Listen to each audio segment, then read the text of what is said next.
여러분, 잠시 눈을 감고 상상해 보세요. 33천의 하늘을 다스리는 제석천왕이 영산 아래 서서 보리수 아래 앉아 계신 깨달은 자를 바라보고 있습니다. 그런데 그의 마음속에는 전례 없는 혼란이 타오르고 있었습니다. 천상계의 주인으로서 그는 무수한 중생들이 육도 윤회 속에서 헤매는 것을 목격했고 수많은 천인들이 천상에서 추락하는 것도 보았습니다. 이 순간 하나의 의문이 맹렬한 불길처럼 그의 마음을 태우고 있었습니다. 육도 윤회가 우주의 전부인가? 지옥, 악귀, 축생, 인간, 아수라, 천상, 이 6갈래 길 외에 제7의 길은 없는 것인가? 이 질문은 공허한 호기심이 아니었습니다. 바로 7일 전 제석천을 따라 3,000겁 동안 수행했던 한 천인의 복덕이 다하고 있었습니다. 그의 머리에 쓴 꽃관이 시들기 시작했습니다. 이것은 천인 오소의 징조였습니다. 그는 곧 하삼도로 떨어질 운명이었습니다. 그 천인은 천상에서 끝없는 행복을 누렸습니다. 칠보로 장식된 궁전에서 살았고 옷은 때묻지 않았으며 수천 년의 수명을 누렸습니다. 하지만 지금 모든 광채가 사라지고 있었습니다. 공포가 어둠처럼 그를 감싸고 있었습니다. 제석천은 천계의 주인이면서도 이 정해진 운명을 바꿀 수 없었습니다. 그저 이 천인이 절망 속에서 추락을 기다리는 것을 지켜볼 수밖에 없었습니다. 그 순간 제석천의 마음은 깊이 흔들렸습니다. 그는 생각하기 시작했습니다. 천상은 비록 즐겁지만 결국 궁극의 처소가 아니다. 인간 세상에는 수행의 기회가 있지만 대부분의 사람들은 욕망에 빠져 있다. 하삼도는 말할 것도 없이 고통스럽다. 중생들이 그 속에서 온갖 고통을 겪고 있다. 이 6갈래 길은 모두 끝없는 윤회로 이어지는 것 같다. 어느 길도 중생들에게 진정한 영원한 안락을 줄 수 없다. 그렇다면 이 육도 밖에 진정으로 초월한 경지가 존재하는가? 불생불멸하고 불구부진하며 부중불감한 제7의 길이? 이 의문을 품고 제석천은 도리천의 천중을 소집했습니다. 무상정등 정각을 이루신 석가모니 부처님께 직접 여쭙기 위해 인간 세상으로 내려가기로 결심했습니다. 이것은 단지 곧 추락할 천인을 위해서만이 아니었습니다. 천상의 모든 중생을 위해, 나아가 육도 안에서 윤회하는 모든 생명을 위한 것이었습니다. 이른 아침 영산은 고요한 분위기에 쌓여 있었습니다. 제석천은 인간의 모습으로 변하여 천중을 이끌고 구름을 뚫고 내려와 부처님께서 설법하시는 곳에 도착했습니다. 그때 부처님은 500명의 비구들에게 법의를 펼치고 계셨고 주변에는 많은 제자들과 청중이 모여 있었습니다. 제석천이 도착하자 사람들이 길을 열어주었습니다. 제석천은 부처님 앞으로 나아가 공손히 오체투지의 예를 올렸습니다. 그리고 천천히 일어나 합장하며 말씀드렸습니다. 세존이시여. 제석천의 목소리에는 깊은 공경과 함께 감출 수 없는 혼란이 담겨 있었습니다. 제자에게 알지 못하는 일이 있사오니 자비로이 가르침을 청합니다. 부처님은 자애롭게 제석천을 바라보셨습니다. 즉시 말씀하시지 않고 미소 지으며 고개를 끄덕이셨습니다. 계속하라는 뜻이었습니다. 세존이시여, 제자는 비록 천주이오나 오랜 세월 깊은 고민에 빠져 있었습니다. 제자는 지옥의 중생들이 맹렬한 불길 속에서 고통받는 것을 보았고 아귀도의 중생들이 1000년 동안 한 방울의 물도 얻지 못하는 것을 보았습니다. 축생도의 중생들이 노예처럼 부려지는 것을 보았고 인간도의 중생들이 생로병사로 고통받는 것을 보았습니다. 아수라도의 중생들이 말마다 싸움을 멈추지 않는 것을 보았고 천상도의 중생들이 복덕이 다한 후 비참하게 추락하는 것도 보았습니다. 제석천은 잠시 멈추다가 더욱 간절한 목소리로 계속했습니다. 이 육도의 중생들은 모두 고통받고 있으며 진정으로 해탈할 수 없습니다. 제자는 묻습니다. 이 육도 밖에 제7의 길이 존재합니까? 중생들이 진정으로 영원한 안락을 누리고 더 이상 윤회하지 않을 수 있는 곳이 있습니까? 만약 있다면 그곳은 어떤 모습이며 중생들은 어떻게 그곳에 도달할 수 있습니까?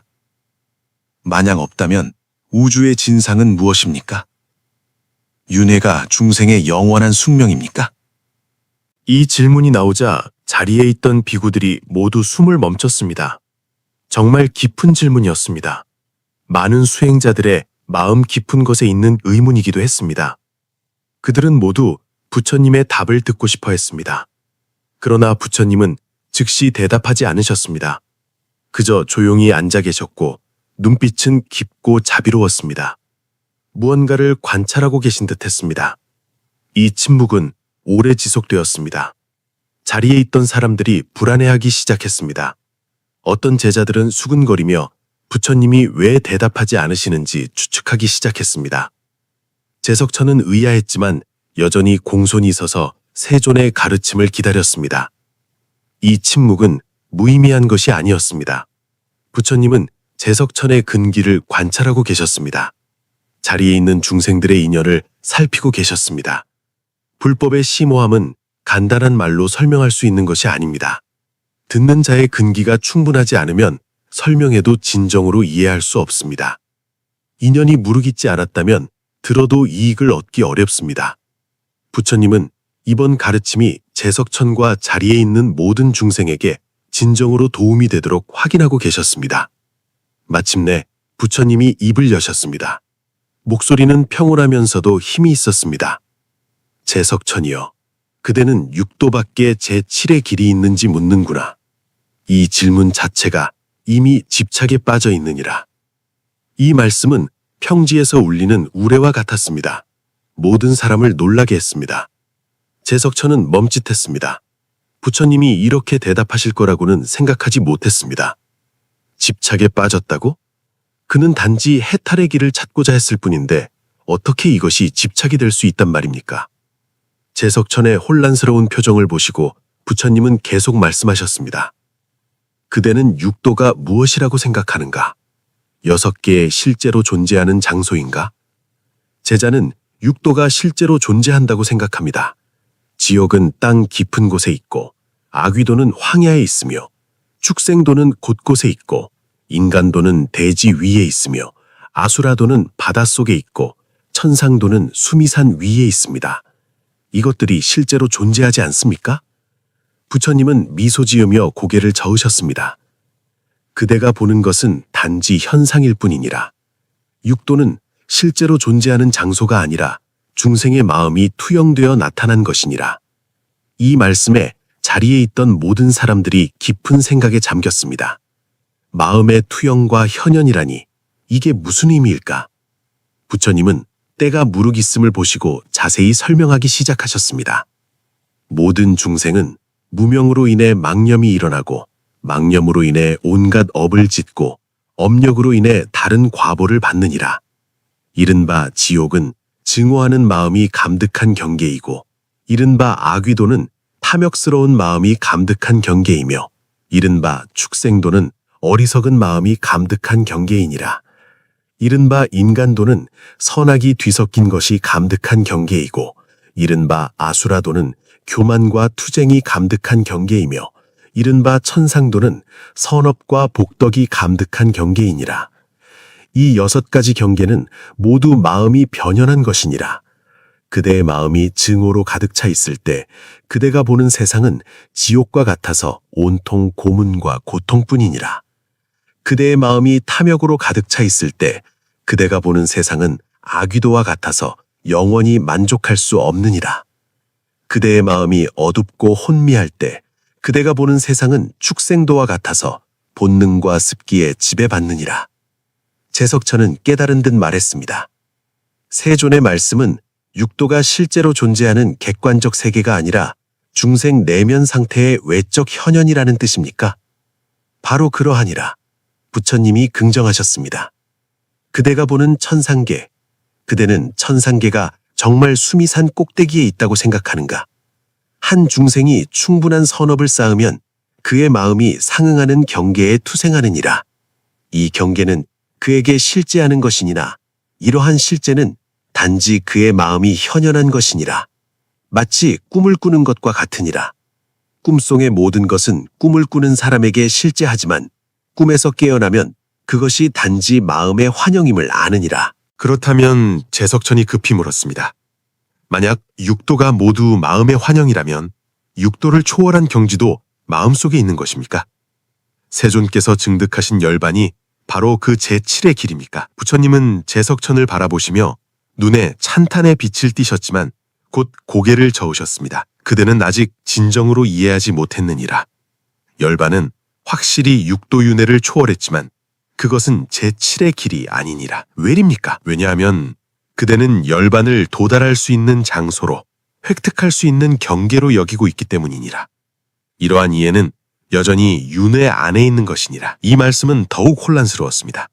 많은 제자들이 이해하지 못하는 표정을 지었습니다. 육도를 초월한 경지가 제7의 길이 아니라면 대체 무엇이란 말입니까? 부처님은 주위를 둘러보시며 이 혼란스러운 얼굴들을 보시고는 다른 각도에서 설명하기로 하셨습니다. 내가 너희에게 묻겠노라.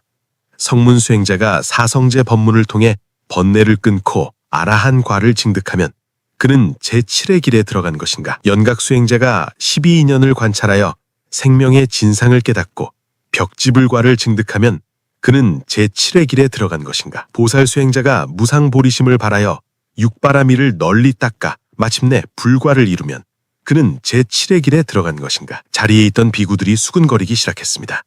어떤 이는 그렇다고 했습니다. 그들이 확실히 육도윤회를 초월했기 때문입니다. 어떤 이는 아니다라고 했습니다. 세존께서 방금 열반은 제7의 길이 아니라고 하셨기 때문입니다. 의견이 분분했고 결론을 내릴 수 없었습니다. 부처님은 논의가 점차 잦아들기를 기다렸다가 계속 말씀하셨습니다. 성문이 아라한과를 증득한 후 들어가는 것은 정멸의 경제이니 다시는 윤회의 고통을 받지 않느니라. 연각이 벽지불과를 증득한 후에도 마찬가지니라. 보살이 불과를 이룬 후에는 더욱이 궁극의 열반을 증득하느니라. 그러나 그들이 들어간 것이 새로운 길인가? 아니니라. 그들은 단지 진상을 깨달아 육도의 허망한 본질을 명확히 보고 미몽에서 깨어난 것이니라. 마치 한 사람이 악몽을 꾸는 것과 같으니라. 꿈속에서 호랑이에게 쫓겨 공포에 떨고 있느니라. 이때 그대가 그에게 묻는다면 이 무서운 경계 밖에 제7의 경계가 있어서 그대가 도망칠 수 있는가? 이 질문 자체가 황당한 것이니라. 그가 진정으로 필요한 것은 제7의 경계를 찾는 것이 아니라 꿈에서 깨어나는 것이니라. 일단 깨어나면 호랑이에게 쫓기는 무서운 경계든 이른가 제7의 안전한 경계든 모두 꿈속의 환상일 뿐이요 실제하지 않는다는 것을 알게 되느니라. 제석천은 이 말을 듣고 마음속에서 조금 이해하기 시작했지만 아직 완전히 투철하지는 못한 것 같았습니다. 그는 계속 물었습니다. 세존이시여, 그렇다면 이른바 깨달음이란 육도윤회의 큰 꿈에서 깨어나는 것이라고 이해할 수 있습니까? 그렇게 이해할 수 있지만 아직 궁극적이지 못하니라. 부처님이 말씀하셨습니다. 왜냐하면 그대가 깨달음을 꿈에서 깨어나는 것으로 이해한다면 그대는 여전히 꿈꾸는 상태와 깨어난 상태가 있다고 집착하고 있느니라. 그대는 여전히 분별하고 있고 여전히 집착하고 있느니라. 진정한 깨달음은 꿈도 없고 깨어남도 없으며 미혹도 없고 깨달음도 없음을 아는 것이니라. 이 말씀은 너무 심오했습니다. 자리에 있던 대부분의 사람들이 더욱 혼란스러운 표정을 지었습니다. 꿈도 없고 깨어남도 없으며 미혹도 없고 깨달음도 없다니 이게 대체 무슨 의미일까? 부처님은 사람들의 혼란을 보시고는 더 쉬운 방식으로 설명하셨습니다. 내가 너희에게 우주의 진상을 말하겠노라. 일체법의 본질은 공성이니라. 공성이란 무엇인가? 공성은 아무것도 없다는 뜻이 아니라 일체법이 독립적이고 불변한 자성이 없으며 모두 인연화합하여 생긴 것이라는 뜻이니라. 인연화합하여 생겼기 때문에 인연이 흩어지면 이러한 법들도 사라지느니라. 육도윤회는 이렇게 일어나느니라. 무명이 있기 때문에 망상분별이 있고 망상분별이 있기 때문에 아집과 법집이 있느니라. 나와 법이 실제한다고 집착하기 때문에 탐진치 삼독이 일어나느니라. 삼독이 있기 때문에 온갖 업을 짓고 업력이 있기 때문에 육도윤회의 과보를 받느니라. 이 전체 과정은 마치 물속의 파문과 같아서 원을 그리며 계속 퍼져나가느니라. 그렇다면 어떻게 육도를 초월할 수 있는가? 제7의 길을 찾는 것이 아니라 이 연소의 근원인 무명을 끊어야 하느니라. 무명이 끊어지면 망상분별이 멈추고 망상분별이 멈추면 집착이 사라지며 집착이 사라지면 삼독이 더 이상 일어나지 않느니라. 삼독이 일어나지 않으면 업을 짓지 않고 업을 짓지 않으면 윤회의 과부를 받지 않느니라. 이것이 바로 해탈이요 이것이 바로 열반이니라. 제석천은 이 말을 듣고 마음속에 갑자기 밝은 느낌이 일어났습니다. 그러나 곧 새로운 의문이 생겼습니다. 세존이시여, 그렇다면 열반은 일종의 경계입니까? 아니면 일종의 상태입니까? 그것은 대체 무엇입니까? 부처님의 눈에 찬탄의 빛이 스쳤습니다. 그대가 이 질문을 할 수 있다는 것은 그대가 이미 진상에 가까이 가고 있다는 것이니라. 하지만 내가 그대에게 말하겠노라. 열반은 경계도 아니요 상태도 아니니라.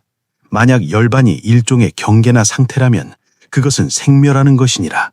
왜냐하면 모든 경계와 상태는 무상하기 때문이니라. 진정한 열반은 일체상을 떠난 것이요 불생불멸이며 언어도단 심행처멸한 것이니라. 더 깊은 차원에서 말하자면 열반과 윤회는 두 개의 대립된 것이 아니니라. 궁극적인 차원에서 열반과 윤회는 둘이 아니니라. 왜 이렇게 말하는가? 열반의 본질은 공성이요 윤회의 본질도 공성이기 때문이니라. 그대가 공성을 깨달으면 윤회가 바로 열반이니라. 그대가 무명 속에서 미혹하면 열반이 바로 윤회가 되느니라. 이 말씀은 머리에 감로수를 부은 것과 같았습니다. 자리에 있던 많은 사람들이 깜짝 놀랐습니다. 열반과 윤회가 둘이 아니라니. 이것은 그들의 인식을 완전히 뒤집는 것이었습니다. 그들은 줄곧 열반이란 윤회를 벗어나고 초월하는 것이라고 생각했는데 어떻게 윤회가 바로 열반이라고 할 수 있는 말입니까? 사람들의 놀란 표정을 보시고 부처님은 이 법의가 너무 깊어서 더 설명이 필요하다는 것을 아셨습니다. 계속 말씀하셨습니다. 내가 비유를 들겠노라. 바다가 하나 있느니라. 거센 바람이 불면 바다 표면에 파도가 요동치느니라. 파도가 계속 일어나느니라. 이 파도들은 높낮이가 있고 크고 작음이 있어 서로 다르게 보이느니라. 만약 그대가 한 방울의 물이라면 그대는 자신이 독립된 존재라고 생각할 것이고 자신이 다른 물방울과 다르다고 생각하며 자신의 형태와 위치에 집착할 것이니라. 하지만 그대가 진상을 깨달을 수 있다면 그대는 모든 파도의 본질이 바닷물임을 발견하게 되느니라. 파도의 높낮이와 기복은 단지 바닷물의 다른 현현일 뿐이니라. 바닷물은 결코 증가하지도 않았고 결코 감소하지도 않았느니라. 파도는 생멸하는 것처럼 보이지만 바닷물 자체는 불생불멸하느니라. 이 비유에서 바닷물은 우리의 본성과 같고 법성과 같고 공성과 같으니라. 파도는 육도 윤회 속의 각종 현상과 같으니라. 그대가 파도의 형태에 집착하면 그대는 윤회 속에 있느니라. 그대가 파도의 본질이 바닷물임을 인식하면 그대는 해탈을 얻느니라. 하지만 바닷물은 파도를 떠나 독립적으로 존재하지 않고 파도도 바닷물을 떠나 독립적으로 존재하지 않느니라. 그러므로 열반과 윤회는 둘이 아니라고 하느니라. 제석천은 이 말을 듣고 마음속에 강렬한 감동이 일어났습니다. 그는 줄곧 육도를 초월하려면 반드시 육도를 떠나 다른 곳으로 가야 한다고 생각했습니다. 하지만 이제 그는 알았습니다. 이른바 초월이란 공간적으로 떠나는 것이 아니라 인식의 전환이라는 것을. 육도 윤회 자체가 바로 공성의 현현입니다. 그대가 이것을 깨달으면 윤회가 바로 열반이니라.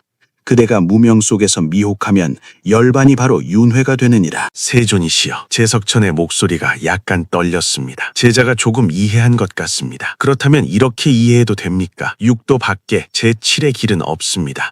왜냐하면 이른바 육도 자체가 허망한 것이요 본질적으로 존재하지 않기 때문입니다. 그리고 열반도 도달할 수 있는 장소가 아니라 이 진상을 철저히 인식하는 것입니까? 잘 말했느니라. 부처님이 고개를 끄덕이며 찬탄하셨습니다. 하지만 내가 그대에게 더 깊은 진상을 말하겠노라. 육도만 허망한 것이 아니라 질문하는 제석천인 그대도 허망한 것이니라. 그대는 진실한 내가 있어서 질문하고 진실한 부처가 있어서 대답하며 진실한 법이 있어서 이해해야 한다고 생각하느니라. 하지만 실제로 이 모든 것은 인연화합하여 있는 가상일 뿐이니라. 궁극적인 관점에서 말하면 묻는 사람도 없고 물어지는 법도 없으며 대답하는 사람도 없느니라. 모든 것은 공성의 현현이니라. 하지만 공성은 허무가 아니요 아무것도 없다는 뜻이 아니니라. 공성은 바로 일체 현현의 기초요 일체 가능성의 원천이니라. 바로 일체법의 본성이 공하기 때문에 갖가지 모습을 현현할 수 있느니라. 고정불변한 자성이 없기 때문에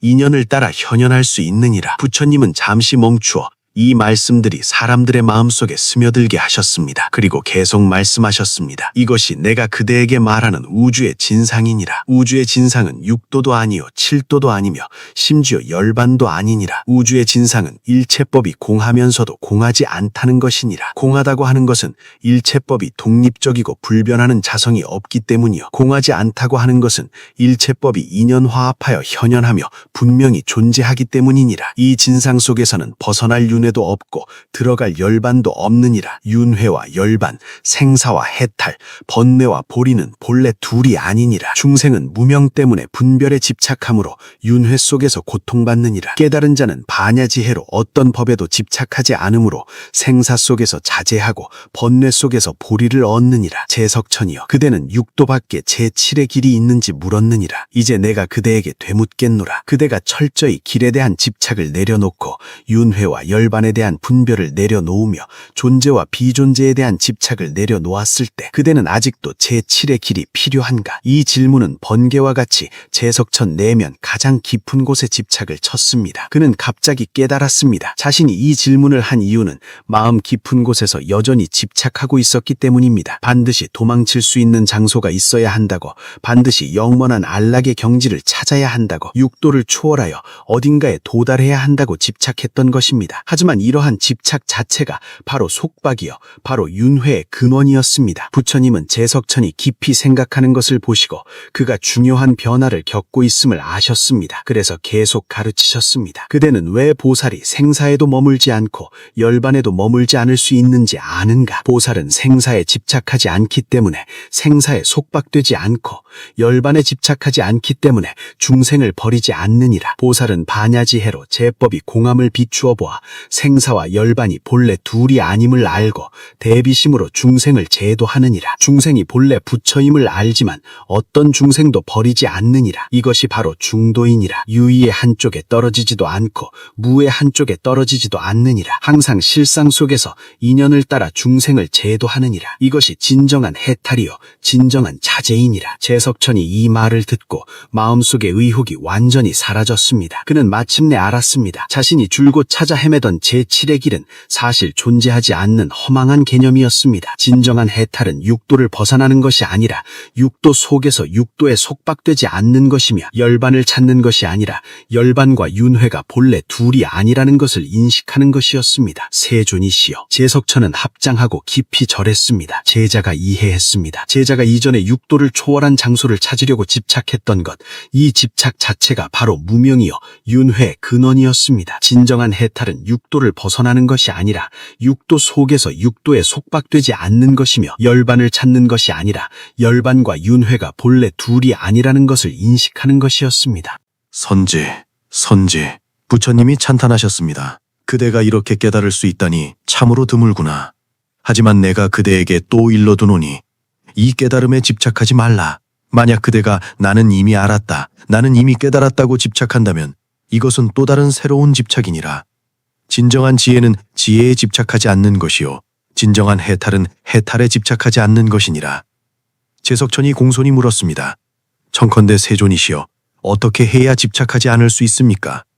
부처님이 말씀하셨습니다. 집착하지 않는다는 것은 억압하는 것이 아니요 일부러 제거하는 것도 아니니라. 만약 그대가 일부러 집착을 제거한다면 그 일부러 함 자체가 집착이니라. 진정으로 집착하지 않는다는 것은 일체법의 본성이 공함을 아는 것이요 일체법이 본래 얻을 것도 없음을 아는 것이니라. 그대가 진정으로 이것을 알면 집착은 자연히 녹아 없어지느니라. 마치 햇빛이 비추면 어둠이 자연히 사라지는 것과 같으니 일부러 어둠을 쫓아낼 필요가 없느니라. 반야지혜가 일어나면 무명이 자연히 사라지니 일부러 무명과 대적할 필요가 없느니라. 이것이 바로 닦지 않고 닦으며 증득하지 않고 증득하는 도리이니라. 그렇다면 제자가 천상계로 돌아간 후에는 어떻게 수행해야 합니까? 곧 추락할 천인들을 어떻게 도와야 합니까? 제석천이 물었습니다. 부처님이 말씀하셨습니다. 그대는 알아야 하느니라. 천상은 비록 즐겁지만 이 즐거움은 위법이요 인연 화합하여 생긴 것이기 때문에 반드시 괴멸하느니라. 천인이 추락하는 이유는 천복을 누리면서 수행을 잊고 지혜를 기르는 것을 잊었기 때문이니라. 그들은 천상의 즐거움에 집착하다가 이 즐거움이 사라지면 큰 고통에 빠지느니라. 그대는 천중에게 말하라. 천상의 즐거움에 집착하지 말고 지금 인신이 있고 청명한 마음이 있을 때 수행하라고. 사념처를 수습하라. 몸을 관하되 부정하고 느낌을 관하되 괴로우며 마음을 관하되 무상하고 법을 관하되 무아함을 관하라. 사정근, 사여의족, 오근, 오력, 칠각지, 팔정도를 수습하라. 이러한 수행을 통해 진정한 지혜를 길러야 하느니라. 동시에 그대는 그들에게 말하라. 추락을 두려워하여 수행에 집착하지 말라고.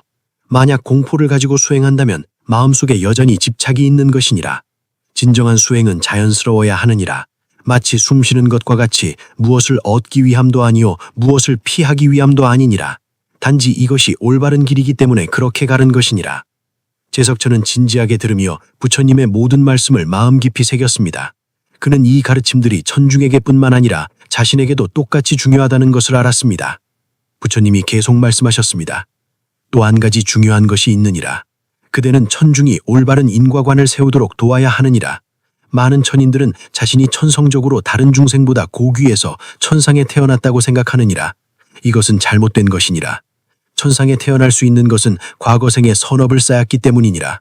이 선업은 유한한 것이라 한 번 다 하면 추락하느니라. 그러므로 천상에서 복을 누리면서 계속해서 선을 행하고 덕을 쌓으며 수행해야 하느니라. 더 중요한 것은 그들이 인식하도록 도와야 하느니라. 어느 도에 태어나든 본질적으로 평등함을. 천인이 인간보다 높지 않고 인간이 축생보다 높지 않느니라. 일체 중생은 모두 불성이 있고 모두 성불할 가능성이 있느니라. 이러한 평등심은 매우 중요하니 그것은 아만을 깨뜨리고 분별심을 깨뜨릴 수 있느니라. 제석천은 이 모든 가르침을 듣고 마음속에 감사함이 가득했습니다. 그는 원래 단지 곧 추락할 천인을 위해 해탈의 방법을 찾으려 했을 뿐인데 부처님으로부터 이렇게 깊은 지혜를 얻었습니다. 이 지혜는 그 천인을 도울 수 있을 뿐만 아니라 천상계 전체의 중생, 나아가 육도의 모든 중생을 도울 수 있었습니다. 세존이시여, 제자에게 마지막 질문이 하나 있습니다. 근기가 낮은 중생들, 하삼도에 고통받는 중생들은 어떻게 수행해야 합니까? 그들이 이렇게 기모한 도리를 이해할 수 있겠습니까? 부처님이 자비롭게 말씀하셨습니다. 이 질문은 잘했느니라. 내가 49년 동안 설법하면서 8만 4천 법문을 설한 것이 바로 다른 근기의 중생들을 응대하기 위함이니라. 근기가 낮은 중생에게는 처음부터 이렇게 기모한 도리를 설할 수 없느니라. 먼저 그들에게 기본적인 인과법칙을 가르쳐야 하느니라. 선에는 선보가 있고 악에는 악보가 있음을 알게 하라. 그들에게 계를 지키고 선을 닦도록 가르치라. 살생하지 말고 도둑질하지 말며 사음하지 말고 망화하지 말며 음주하지 말라. 이러한 기본적인 수행을 통해 먼저 하삼도를 벗어나 인간도나 천상도에 태어나게 하라. 그들이 인신이나 천신을 얻어 청명한 마음이 생긴 후에 더 깊은 법문을 가르치라. 고, 공, 무상, 무아를 관찰하도록 가르치고 선정을 닦아 지혜를 기르도록 가르치라. 그들의 지혜가 성숙하면 그때 궁극의 공성을 말하라. 일체법이 본래 공하고 열반과 윤회가 둘이 아닌 도리를 말하라. 이것이 이른바 응기설교요 기리계기이니라. 불법은 살아있는 것이요 죽은 교조가 아니니라. 중생의 근기와 인연에 따라 법을 설해야 하느니라. 이렇게 해야 진정으로 중생을 이롭게 할 수 있느니라. 부처님은 여기까지 말씀하시고 하늘을 보시니 이미 정오가 가까웠습니다. 그래서 총결하셨습니다. 제석천이여, 그대가 오늘 한 이 질문은 단순해 보이나 실제로는 불법의 핵심을 건드렸느니라. 육도 밖에 제7의 길은 없느니라. 이것은 육도만 존재한다는 뜻이 아니라 길이라는 개념에 집착하지 말라는 뜻이니라. 진정한 해탈은 마음에 있지 외경에 있지 않느니라. 마음이 청정하면 지옥도 정토요, 마음이 염호하면 정토도 지옥이니라. 우주의 진상은 바로 일체 유심조이니라. 마음이 천당을 만들 수 있고 마음이 지옥을 만들 수 있으며 마음이 윤회를 만들 수 있고 마음이 열반을 만들 수 있느니라. 하지만 마음의 본성은 공한 것이요 불생불멸하고 불구부진하며 부증불감한 것이니라. 이것을 인식하는 것이 깨달음이요 이것을 미혹하는 것이 무명이니라. 그대는 이 도리들을 천상계로 가져가라. 스스로 수행할 뿐만 아니라 다른 천인들도 수행하도록 도와야 하느니라. 기억하라. 진정한 천주는 통치자가 아니라 봉사자이니라. 그대는 자비심으로 천중을 섬기며 그들이 해탈의 길로 나아가도록 도와야 하느니라. 이것이 천주로서의 그대의 진정한 책임이니라. 제석천은 부처님의 모든 가르침을 듣고 마음속이 환하게 밝아졌습니다. 그는 마침내 알았습니다. 이전의 모든 의혹은 경계에 대한 집착에서 비롯되었다는 것을. 그는 해탈이 도달할 수 있는 장소라고, 열반이 획득할 수 있는 과위라고 생각했습니다. 하지만 이제 그는 알았습니다. 해탈과 열반은 모두 외적인 것이 아니라 내면의 전환이라는 것을. 마음이 더 이상 어떤 법에도 집착하지 않을 때 그 순간이 바로 해탈이요, 그 순간이 바로 열반입니다. 세존이시여, 제석천은 다시 깊이 절했습니다. 제자는 세존의 자비로운 가르침에 감사드립니다. 오늘 들은 것이 제자가 1000겁 동안 수행한 것보다 낫습니다. 제자는 반드시 스승님의 가르침을 받들어 천상계에서 부지런히 수행하는 동시에 천중이 바른 견해를 세워 해탈의 길로 나아가도록 돕겠습니다. 부처님은 미소 지으며 고개를 끄덕이셨습니다. 선제, 선제, 그대가 이러한 마음을 가질 수 있다니 참으로 드물구나. 하지만 기억하라. 수행에 집착하지 말고 중생 제도에 집착하지 말라. 일체를 인연 따라 하고 일체를 자연스럽게 하라. 해야 할 일을 하되 결과에 집착하지 말라. 이러한 수행이 진정한 보살행위니라. 제석천은 천중을 이끌고 부처님께 하직 인사를 올리고 천상계로 돌아갈 준비를 했습니다.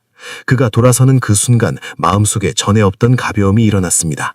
줄곧 마음을 짓누르던 무거운 짐이 사라졌습니다. 줄곧 그를 괴롭혔던 의문이 원만한 해답을 얻었습니다.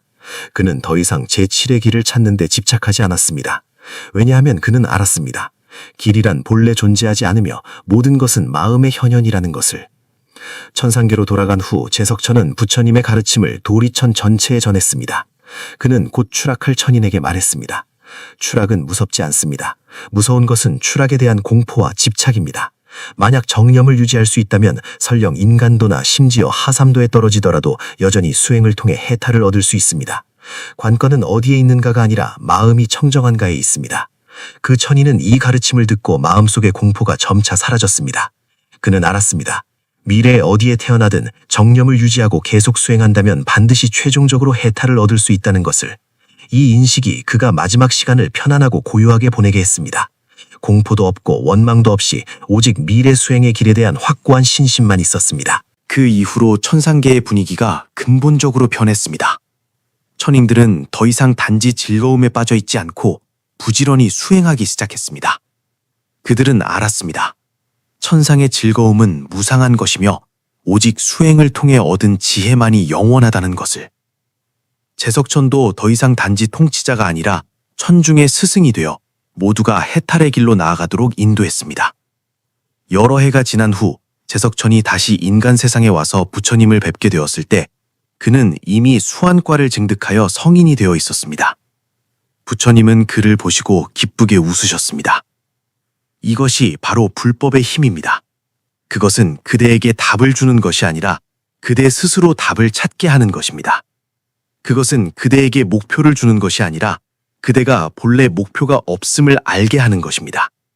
그것은 그대를 어딘가에 도달하게 하는 것이 아니라 그대가 결코 떠난 적이 없음을 알게 하는 것입니다. 이 오래된 이야기는 오늘날까지 전해져 내려오며 여전히 진리를 찾는 모든 사람들에게 영감을 주고 있습니다. 우리도 혹시 자신만의 제7의 길을 찾고 있는 것은 아닙니까? 우리도 혹시 어떤 경계, 어떤 상태, 어떤 목표에 집착하고 있는 것은 아닙니까? 우리가 이러한 집착을 내려놓고 지금 이 순간으로 돌아오고 본심으로 돌아올 때 우리는 발견하게 될 것입니다. 원래 해탈은 다른 곳에 있지 않았다는 것을. 바로 지금 이 순간, 바로 우리의 매 생각, 매 호흡, 매 순간 속에 있다는 것을. 육도 밖에 제7의 길은 없습니다. 왜냐하면 육도는 본래 허망한 것이기 때문입니다. 열반 속에 열반은 없습니다. 왜냐하면 열반은 본래 얻을 것이 없기 때문입니다. 진정한 우주의 진상은 바로 각자의 마음 속에 있습니다. 그대의 마음이 청정할 때 어디든 정토입니다. 그대의 마음이 깨달았을 때 언제나 열반 속에 있습니다. 이것이 바로 부처님께서 우리에게 말씀하시고자 한 궁극의 진리입니다.